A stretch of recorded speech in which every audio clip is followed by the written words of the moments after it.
Dumadosipun Wadhuk Gajah Mungkur Wonogiri. Nalika jaman rumiyin ing tlatah Wonogiri wonten salah satunggaling kraton ingkang dipunwastani déning Gajah Madep. Kraton kasebat subur makmur, sayuk rukun lan samad sinamatan.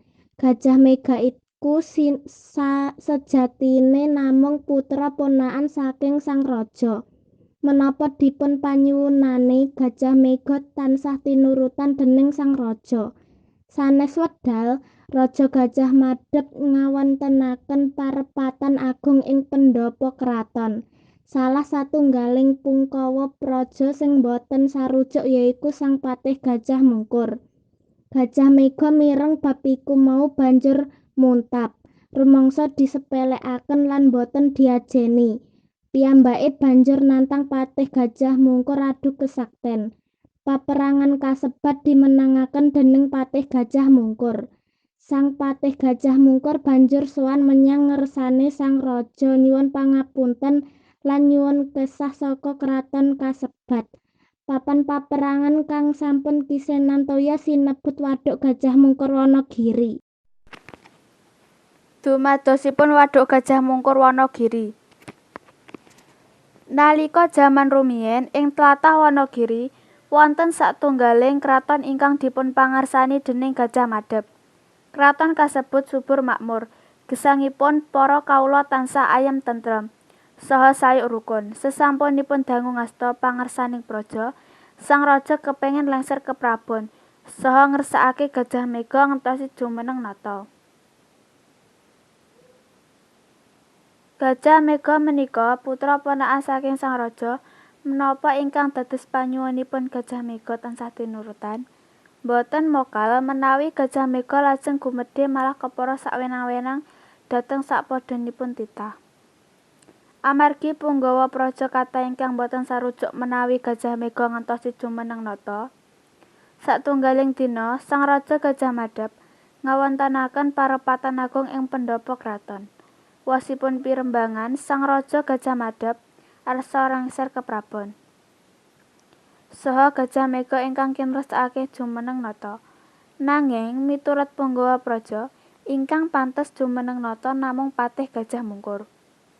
Awit piyambakipun pancen satunggaling patih ingkang ambek wicaksana saha welas asih ming sesama. Gajah Mega mireng bab menika lajeng muntap, rumaos dipun sepelekaken. Piyambakipun lajeng nantang Patih Gajah Mungkur adu kasekten. Wusananipun paperangan boten saged endani. Peperangan kasebut wekasanipun dipun menangake déning Patih Gajah Mungkur. Sang patih lajeng nyuwun pangapunten saha nyuwun pamit kesah saking kraton kasebut. Minangka pangeling-eling lelabetanipun Patih Gajah Mungkur, sang raja Gajah Madep paringi tetenggir tumrap papan peperangan ingkang sampun kisenantaya menika. Sinebut Wadhuk Gajah Mungkur Wonogiri. Dumadosipun Wadhuk Gajah Mungkur Wonogiri. Nalika jaman rumiyin ing tlatah Wonogiri wonten satunggaling kraton ingkang dipunpangarsani déning Gajah Madep.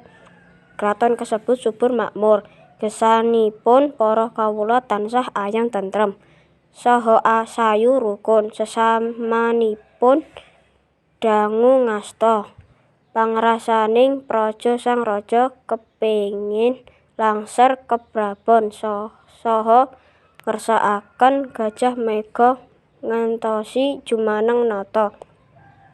Gajah Mega menika putra punakan saking sang raja. Menapa ingkang dados panyuwunipun Gajah Mega tansah tinurutan boten mokal. Menawi Gajah Mega lajeng gumadhe malah kepras sewenang-wenang dhateng sapapadinipun titah. Amargi watak wekaten kaluwau para punggawa praja kathah ingkang boten sarujuk menawi Gajah Mega ngentosi jumeneng nata. Satunggaling dina sang raja Gajah Madep ngawontenaken prapat agung ing pendhapa kraton. Wasipun pirembangan sang raja Gajah Madep arsa langser ke prabon saha Gajah Mega ingkang kinersaken jumeneng nata nanging miturut Pungawa praja ingkang pantes jumeneng nata namung Patih Gajah Mungkur awit piyambakipun pancen satunggaling patih ingkang ambek wicaksana saha welas asih maring sesama. Gajah Mega mireng bab menika lajeng muntap rumaos pinungsalipun penyibakipun lajeng natang Patih Gajah Mungkur. Paduka sekatan musananipun peperangan boten saged den edani peperangan kasebut wekasanipun dipunengaken déning Patih Gajah Mungkur. Patih lajeng nyuwun pangampunan suhu nyuwun pamit gesah saking kraton kasebut minangka pangeling-eling lebatanipun Patih Gajah Mungkur sang raja madhep paring tenteng tumrap papan ingkang sampun kisen toya menika. Dumodosipun Wadhuk Gajah Mungkur Wonogiri. Nalika jaman rumiyin ing tlatah Wonogiri wonten satunggaling kraton ingkang dipunwarsani déning Gajah Madhep. Kraton kasebut suber makmur, gesangipun para kawula tansah ayem tentrem saha sayuk rukun. Sasampunipun dangu ngasta pangarsaning praja, sang raja keping leser keprabon saha ngersakake Gajah Mega ngentosi jumeneng nata. Gajah Mega menika putra ponakan saking sang raja. Menapa ingkang dados panyuwunipun Gajah Mega tansah tinurutan.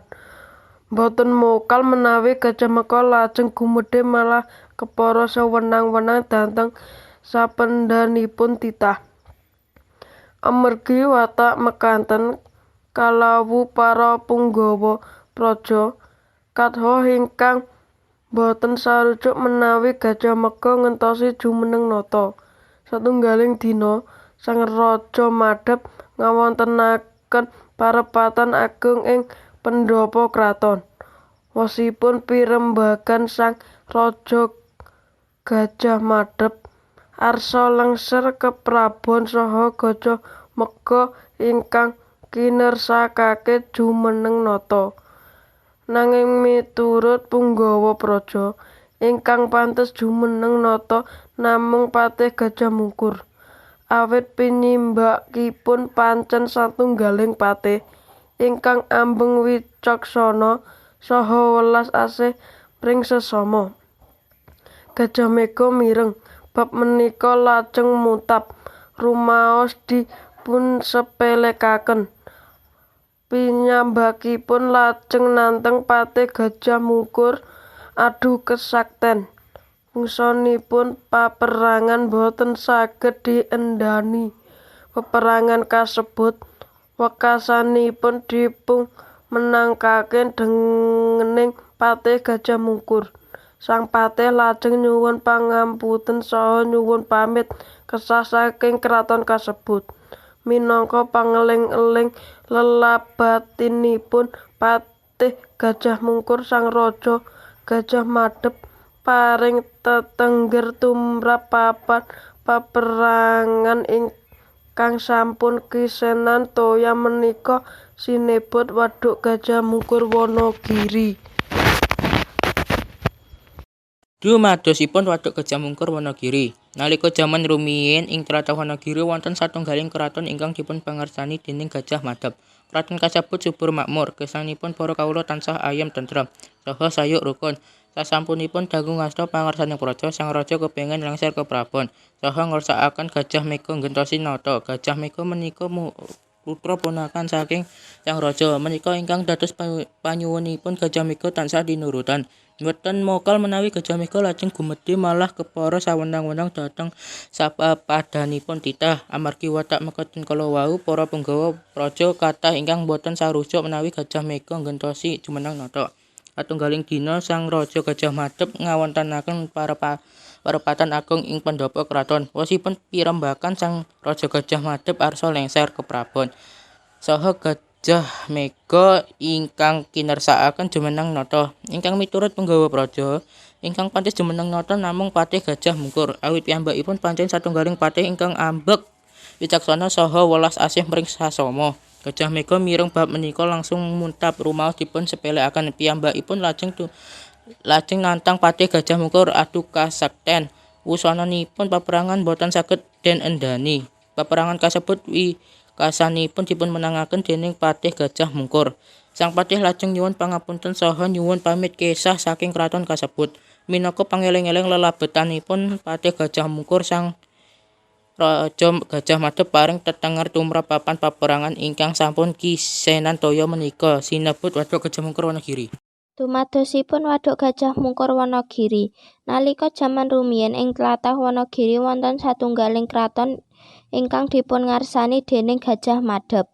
Kraton kasebut subur makmur, gesangipun para kawula tansah ayem tentrem saha sayuk rukun.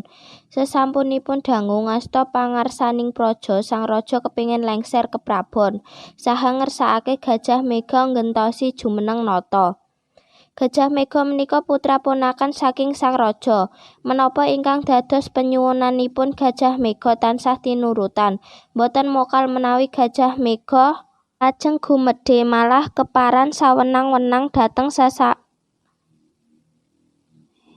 sepadanipun titah. Amargi watak mekatan kula wau, para penggawa praja kathah ingkang boten sarujuk menawi Gajah Mega nggentosi jumeneng nata. Satunggaling dina sang raja Gajah Madep ngawontenaken arapatan agung ing pendhapa kraton. Waosipun pirembang sang raja Gajah Madep arsa lengser keprabon, saha Gajah Mega ingkang ngersakake jumeneng nata. Nanging miturut panggawa praja ingkang pantes jumeneng nata namung Patih Gajah Mungkur. Awit piyambakipun pancen satunggaling patih ingkang ambek wicaksana saha welas asih maring sasama. Gajah Mega mireng bab menika lajeng muntab rumaos dipun sepelekake. Piyambakipun lajeng muntab Patih Gajah Mungkur adu kesakten. Waosipun peperangan boten saged den enteni. Peperangan kasebut wekasipun dipun menangake déning Patih Gajah Mungkur. Sang patih lajeng nyuwun pangapunten saha nyuwun pamit kesah saking kraton kasebut minangka pangeling-eling lelebatipun Patih Gajah Mungkur. Sang raja Gajah Madep paring tenger tumrap papan peperangan ingkang sampun keisenan toya menika sinebut Waduk Gajah Mungkur Wonogiri. Dumadosipun Waduk Gajah Mungkur Wonogiri. Nalika jaman rumiyin ing tlatah Wonogiri wonten satunggaling kraton ingkang dipun pangarsani déning Gajah Madep. Kraton kasebut subur makmur, gesangipun para kawula tansah ayem tentrem saha sayuk rukun. Sesampunipun dangu ngasta pangarsaning praja, sang raja kapingin lengser keprabon saha ngersakaken Gajah Mega ngentosi jumeneng nata. Gajah Mega menika putra ponakan saking sang raja. Menapa ingkang dados panyuwunipun Gajah Mega tansah tinurutan, boten mokal menawi Gajah Mega lajeng gumedhe malah kepara sawenang-wenang dhateng sepadanipun titah. Amargi watak mekaten kala wau, para punggawa praja kathah ingkang boten sarujuk menawi Gajah Mega ngentosi jumeneng nata. Satunggaling dina sang Raja Madep ngawontenaken parepatan agung ing pandhapa kraton. Wasanipun pirembaan sang raja Gajah Madep arsa lengser keprabon saha Gajah Mega ingkang kinersakaken jumeneng nata. Nanging miturut punggawa praja ingkang pantes jumeneng nata namung Patih Gajah Mungkur. Awit piyambakipun pancen satunggaling patih ingkang ambek wicaksana saha welas asih maring sesama. Gajah Mega mireng bab menika lajeng muntab rumaos dipun sepelekaken. Piyambakipun lajeng nantang Patih Gajah Mungkur adu kesakten. Wusananipun paperangan boten saged den edani. Paperangan kasebut wukasanipun dipun menangaken déning Patih Gajah Mungkur. Sang patih lajeng nyuwun pangapunten saha nyuwun pamit kesah saking kraton kasebut minangka pangeling-eling lelabetanipun Patih Gajah Mungkur Sang Raja Gajah Madhep paring tetengger tumrap papan paperangan ingkang sampun kisenan toya menika sinebut Waduk Gajah Mungkur Wonogiri. Madosipun Waduk Gajah Mungkur Wonogiri. Nalika jaman rumiyin ing tlatah Wonogiri wonten satunggaling kraton ingkang dipunpangarsani déning Gajah Madhep. Kraton kasebut subur makmur gesangipun para kalawu tansah ayem tentrem saha sayuk rukun. Sasampunipun dangu ngasta pangarsani praja. Sang raja kepingin lengser ke prabon saha ngersakaken Gajah Mega ngentosi jumeneng nata. Gajah Mega menika putra ponakan saking sang raja menapa ingkang dados penyuwunipun Gajah Mega tansah tinurutan. Boten mokal menawi Gajah Mega lajeng gumedhel malah peparak sawenang-wenang dhateng sapepadosipun titih. Amargi watak mekaten kalau para panggawa praja kanthi ingkang boten sarujuk menawi Gajah Mega ngentosi jumeneng nata. Satunggaling dina Sang Raja Madhep ngawonten prapatan agung ingkang pendhapa kraton.